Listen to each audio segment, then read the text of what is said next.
परवा मी एक अशी सुंदर कविता वाचली आणि एखादी कविता फार आवडली ना की ती कोणाला तरी वाचून दाखवावीशी वाटते मला.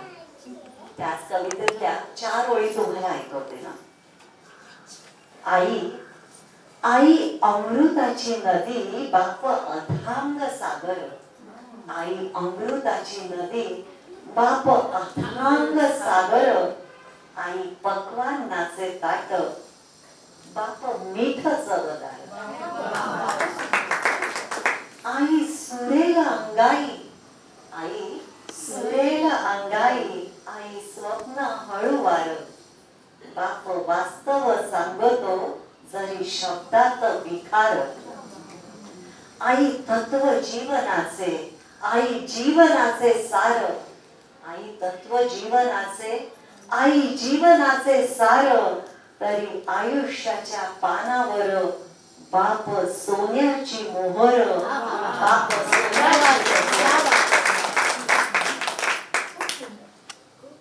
आता नातं वडील आणि मुलीचं.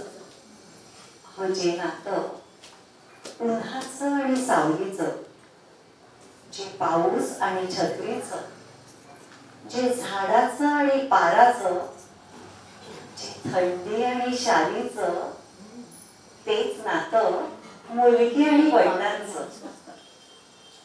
जिच्यासाठी दुखऱ्या गुडघ्यांची पर्वा न करता खोटा खोटा घोडा होऊन तो घरभर रांगलेला असतो. तिच्यासाठी खऱ्या घोड्यावर स्वार होऊन एक दिवस कोणी परका माणूस येतो. त्याच्या हाती तिचा हात देताना अक्षता टाकणारा त्याचा बळकट हात कापत असतो. तरी ओठांवर बसून काळजात काळजी लपवून ठेवणारा, न संपणाऱ्या कामाखाली दुःख काळीच दडवणारा, सासरी जाणाऱ्या मुलीचे डोळे पुसून रात्री आपली उशी भिजवणारा, बरेच दिवसात फोन आला नाही लेकीचा तरी दुःखी न होता रमली पोरगी सासरी असा समाधान करून घेणारा या जगात फक्त बापच असतो. सासरी जाणाऱ्या आजच्या जगातल्या मुलीला तिच्या आईनं सगळं काही शिकवलं असणारच ही खात्री असूनही आजच्या जगातल्या वडिलांना तिला काही महत्वाचं सांगायचं असतं. आणि ते म्हणजे माहेरचे दरवाजे यानंतरही तुझ्यासाठी सदैव उघडे आहेत. लग्नानंतर मुलगी माहेरची पाहुणी होत नाही तर तिला 2 घरं मिळतात. आणि हे आश्वासन मिळाल्यावर सर यदा कदाचित दुर्दैवानं सासरचे दरवाजे बंद झाले तर मुलगी वरचा दरवाजा ठोठवायचा अविचार करणार नाही. कारण तिला खात्री असेल की भावा इतकंच ते घर अजूनही माझंही आहे. आणि हाच महत्वाचा विचार देणाऱ्या एका विचारी वडिलांनी आपल्या नवविवाहित मुलीला लिहिलेलं हे पत्र, ज्या ग्रीटिंगच्या स्वरूपातल्या पत्रानं संजूताईंना महाराष्ट्रभर पोचवलं, ती ही कविता, वडिलांचं मुलीच पत्र. वडिलांचं मुलीस पत्र ही कविता मी एका प्रौढ साक्षरांच्या सेमिनार मध्ये लिहिली. आणि रजिया पटेल नावाची माझी एक मैत्रीण आहे, तर ती मला म्हणली की संजू हे पत्र फक्त तुझ्या वहीत असून उपयोगी नाही, हे सगळीकडे सर्वदूर पोचलं पाहिजे. कारण हा महत्वाचा विचार आहे. बघा, परवा वैष्णवी पाटीलची घटना घडली. वडिलांचे दरवाजे बंद आहेत म्हणून तिने शेवटी वरचा दरवाजा ठोठवला. 3 वेळा तिने घरी सांगितलं की मला त्रास होतोय, तरी वडील आई वडील काय म्हणले, नाही तू सांभाळून घे. म्हणजे मागचे दरवाजे बंद झाले, पुढचे दरवाजे बंद झाले, तर शेवटी कुठला दरवाजा कायम उघडा आहे आपल्याला, तो वरचा. तर जवळजवळ तुम्हाला मी सांगते 35 वर्षापूर्वी मी ही कविता लिहिली. आणि मी वर्गात जेव्हा शिकवायची, मी शिक्षिका आहे, मी ज्युनियर कॉलेजला पण शिकवलं, पण वर्गात शिकवताना रक्षाबंधन म्हणून एक कविता होती.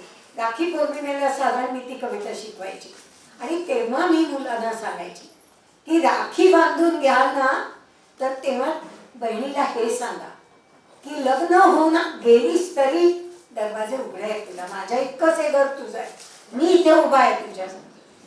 रक्षाबंधनाचा खरा अर्थ हा आहे.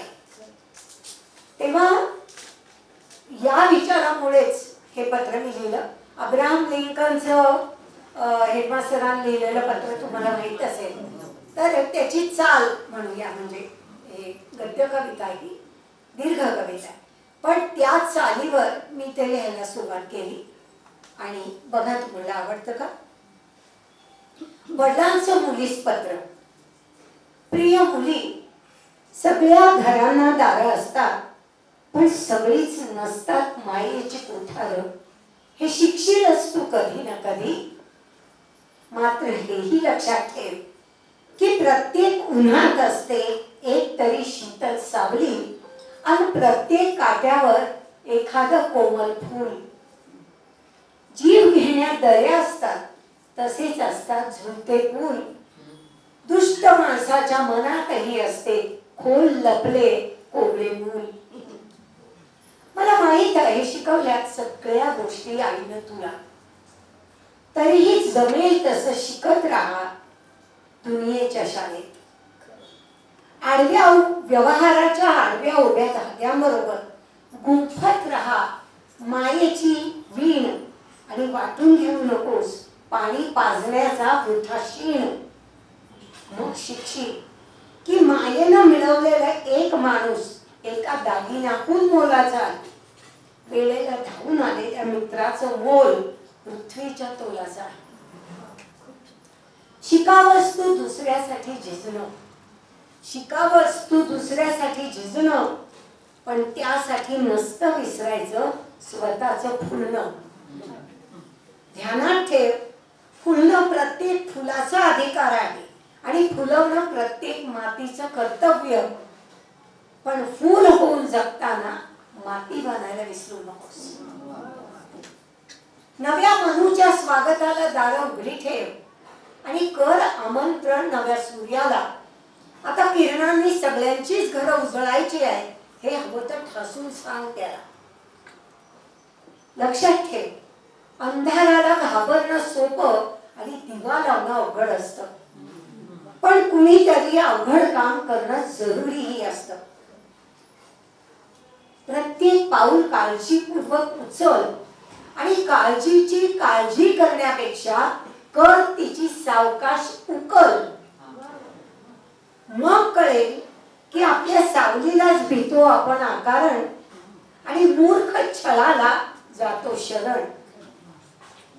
जमेल तेवढं पाहत राहा उघड्या डोळ्यांनी जग, जमेल तेवढं पाहत राहा उघड्या डोळ्यांनी जग. जगायचा प्रयत्न कर चौकटी वाचून, पण लक्षात ठेव आकाशात उडणाऱ्या पक्ष्यांनाही परताव असं वाटतं घरट्यात अंधारलं म्हणून. तारुण्याची चव चाकताना राहू दे तुझ्या मनात जागी प्रेमळ आजीची ऊब आणि वाटू दे घरादाराला तुझा आधार कृष्णानं उचललेल्या गोवर्धनाखाली उभं राहिल्यासारखं. तुला हा धडा मिळू दे, तुला हा धडा मिळू दे की अकारण शरण जाणं परिस्थितीला हा देखील गुन्हाच असतो आणि अकारण बंद करून वादळ उठवणं हाही असतो तितकाच प्रमाद. आपल्याला दुसऱ्याने समजून घेण्याआधी दुसऱ्याला आपण समजून घेणं हाही असतो स्त्रीत्वाचा महान प्रसाद. पण म्हणून जळू नयेस तू परिस्थितीच्या कठोर मूर्ती समोर मूक उद्बत्ती सारखी आणि उरूही नये तुझ्या ओठावर कडवट चव जळून गेलेल्या उद्बत्तीच्या राखेसारखी. आपल्या कल्पना आपल्या निष्ठा यावर विश्वास असावाच तुझा, पण उघडी असावी तुझी सुजाण समंजस कवाड सर्वांना उघड्या असलेल्या मंदिरासारखी. निष्ठा जपण्याची जबाबदारी असते दुसऱ्यांवरही, हे समजून घेताना मिटू नये दार तुझ्या आत्म्याची. ठिपक्या ठिपक्यांना जोडणाऱ्या रांगोळीसारखं जोडणारं असावं तुझं अस्तित्व. तहानलेल्याला पाण्या इतकं वाटावं घरादाराला तुझं महत्त्व. शेवटी एक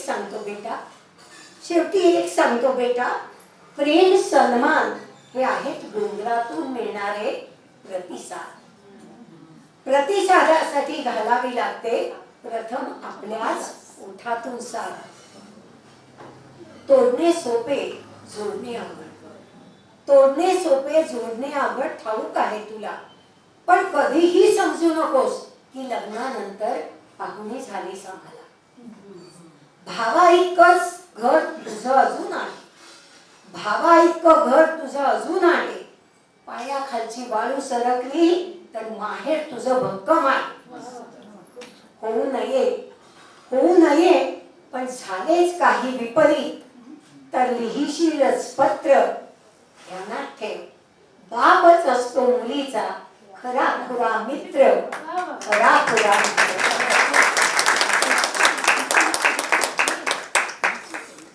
आवडलं ना तुम्हाला सगळ्यांना हे पत्र? हे ग्रीटिंग जर तुमच्याही संग्रही असावं असं जर वाटत असेल तर त्याची सोय आम्ही केली आहे. मला असं वाटतं की हा विचार सगळीकडे पसरायला हवा की लग्न होऊन पाठवणी करताना मुलीच्या बापाच्या आई वडिलांच्या तोंडी कधी हे वाक्य येता का म्हणे की लग्नानंतर पाहुणे झाले जा मुली जा, दिल्या घरी तू सुखी राहा. हे पण घर तीच आहे. म्हणून वंदना काय म्हणली की तिला 2 घरं मिळतात. म्हणजे हे घर तर आहेच प्लस ते घर मिळालं. तेव्हा हा विचार सगळीकडे पोहोचायला पाहिजे. परवाच्या उदाहरणावरनं तर मला ते फार वाटायला लागलं. पण त्यांनी हे 35 वर्षापूर्वी लिहिलंय हे पण आपण लक्षात घ्यायला हवं. 35 वर्षापूर्वी तर ह्यांचं प्रमाण मग जास्त होतं. तेच सांगते ना. त्यावेळेला त्यांना सुचणं साहजिक आहे. खूपच होतो त्यावेळेला. आता तरी मुली बोलतात.